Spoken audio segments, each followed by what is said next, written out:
Okay, lepas makan kita singgah kat kedai ni beli barang. Sedap juga. Kat Indah Kota. Apa lagi? Makan apa? Seasoning. Bukan. Ya. Apa? Repot lah tadi. Tadi bukan repot. Tak, yang Repot cendawan pula. tu. Kita makan cendawan je dapat. Seasoning nama dia. Nasi seasoning. Tak, kan Borgeng Afak kan makan cendawan kan? Itu. My life, you're just my type. I've been looking for a boy who can treat me right.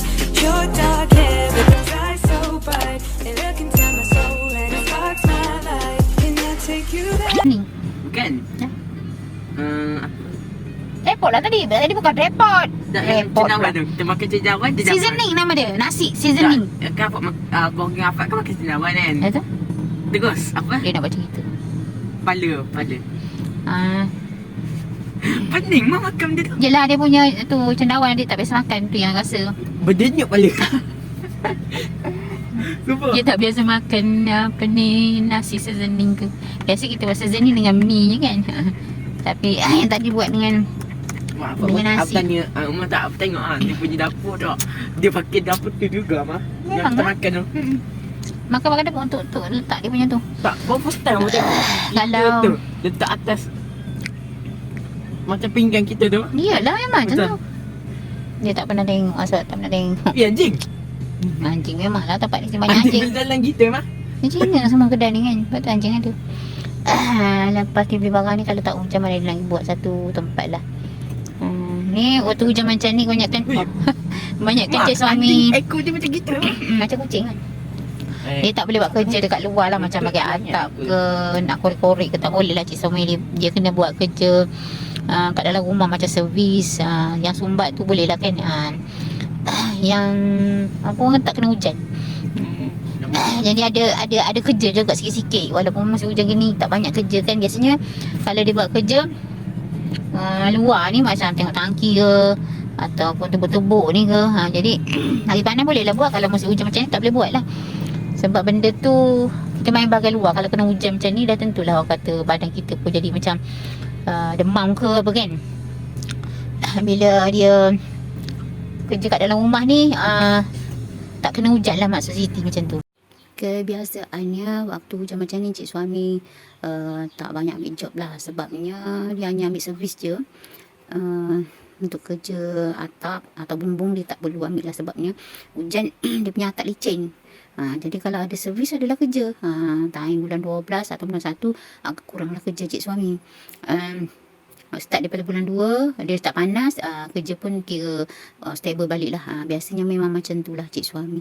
Sebabnya kita tak mau ambil risiko terlalu tinggi kan. Sebab kerja-kerja kampung ni macam ni lah orang cakap ya. Sebab hujan ni banyak faktor yang perlu kita ambil lah.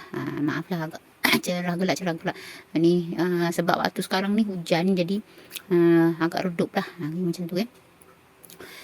Cerita-cerita ni bukan nak menunjuk ke apa ke, tapi ialah nak bagi tahu pada kawan-kawan kerja sendiri ni agak rumit sedikit lah pada kerja pejabat ya. Kalau orang kerja luar macam kerja panas, macam bawa bulldozer, bawa traktor benda semua tu kan, kerja luar ni kalau hujan macam ni agak apa orang cakap sebab tu dia tu risiko tinggi lah. Kenapa risiko tinggi? Kalau hujan kerja tak boleh kerja. Macam traktor pula air kan. Macam bajak sawah dan semua air tak boleh lah. Jadi risiko ke situ. Macam suami ni bahagian paip dia bahagian luar. Macam tangki ke kena kat luar. Kena panjat. Kena bahagian bumbung. Untuk bahagian dalam pun kebiasaannya kalau apa orang cakap dia punya bahagian bumbung tu dekat tak tangki tu besar boleh masuk. Kalau tak boleh masuk kena masuk melalui atap bahagian luar lah. Kalau masuk bahagian apa orang cakap bahagian dalam ni dia punya tempat tu tak sempit boleh masuk. Kalau sempit boleh masuk macam tu lah. Risiko dia tinggi sebenarnya. Banyak benda apa orang cakap kena fikirlah sebelum kita masuk. Lagi pun kat dalam tu kalau dah lama-lama apa orang cakap benda tu tak dibersihkan dekat bahagian atap kan, ceiling, banyak benda berbisa lah. Itu yang penting kita cari. Sebabnya si suami bila naik kat atas dia akan guna apa orang cakap lampu yang letak kat atas raya. Sebab dia tak boleh pegang benda tu, sebab tangan dia akan pegang sepanam dan sebagainya. Yang tu penting lah bagi cik suami untuk buat kerja-kerja dalam orang cakap atas bumbung. Macam tu lah. Kalau kat bawah ni, bahagian luar ni pahit ni kena potong, kena gali. Gali pun tak boleh kan, sebab kalau ada air tak boleh nak gali. Bila kita gali, kalau tanah keras dia agak sukar lah. Kalau pasir ni dia akan bila kita gali dia akan gali ke kampus, sebab dia akan turun menggunakan air lah. Dia akan turun melalui air. Macam tu lah. Kalau tanah liat ni dia akan lekat pada cangkul. Itulah beza dia. Itu saja beza dia. Ada orang cakap lah, kerja sendiri senang je kan, nak cuti nak apa.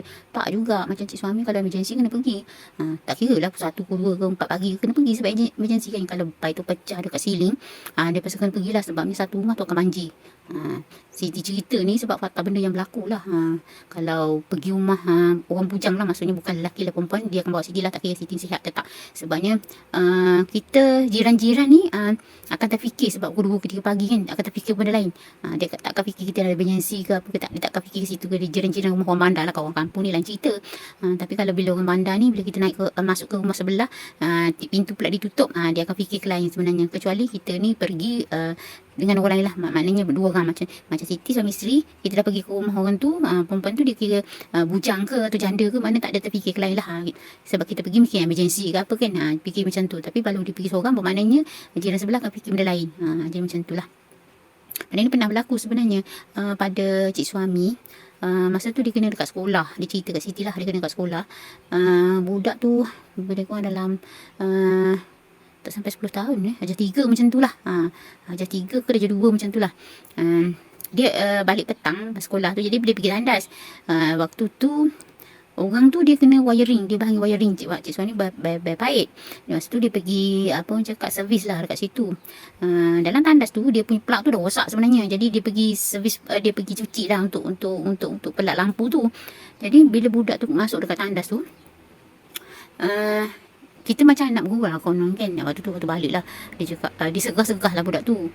Tapi bila budak tu dah segah, dia lari turun ke bawah. Dia tak fikir benda lain sebenarnya. Tapi masa tu cik suami memang tak ada dekat tandas tu lah. Dah keluar pergi ke pejabat, dia cakap. Lepas tu dia naik, dia tengok budak yang buat wiring tu dia terpukang kat bilik air, dekat dia nak buat plug tu. Bila ditanya dengan ada seorang orang ayah budak tu, dia cakap budak ni nak rogol anak dia. Itu masalah sebenarnya. Sedangkan budak tu abang tu hanya bergurau je. Cakap cakap dia segah-segah macam tu lah. Gurauan orang tua ni, budak-budak dia tak pandai kan, tak reti. Jadi anak dia tu pergi cerita kat ayah dia, orang tu nak pegang dia, nak rogol dia. Jadi ayah dia daripada bawah naik ke atas tanpa pengetahuan guru, dan guru besar ke apa kat salam tu, dia terus masuk kat bilik air tu, pukul orang yang dalam tandas tu, yang tengah baik kipas plug tu, tanpa usul periksa dan tanpa beritahu guru. Jadi kepala orang tu pecah sebab dia ketuk dengan kayu, sampai koma. Orang tu koma, pergi hospital koma. Tak sedar diri sebab kepala dia dah pecah. Payu tu besar jugalah, cik suami cakap. Tapi yelah, dah kepala dia dah pecah, dia dah koma. Apa dia nak cakap? Sebab kita sebagai seorang pekerja, bila duduk kat dalam tu, kita dah info pada guru besar sebelum kita masuk kat situ.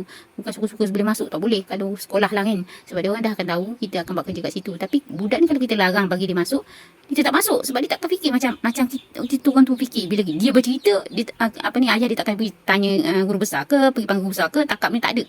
Jenis orang pandai baran, jadi macam tu lah. Itu je Siti nak cerita pada kawan. Nanti Siti akan sambung ceritanya pengalaman cik suami buat kerja di luar lah, di sekolah ke, rumah orang ke. Dia cerita banyak pengalaman yang dia cerita pada Siti, dan Siti tahu daripada cerita-cerita tu membuatkan kita berfikir balik lah apa baik dan buruk dia semuanya. Kita jumpa lagi je seterusnya, dia akan cerita. Kalau kawan-kawan nak komen kat bawah, Siti akan cerita lagi. Kita jumpa lagi. Assalamualaikum, bye.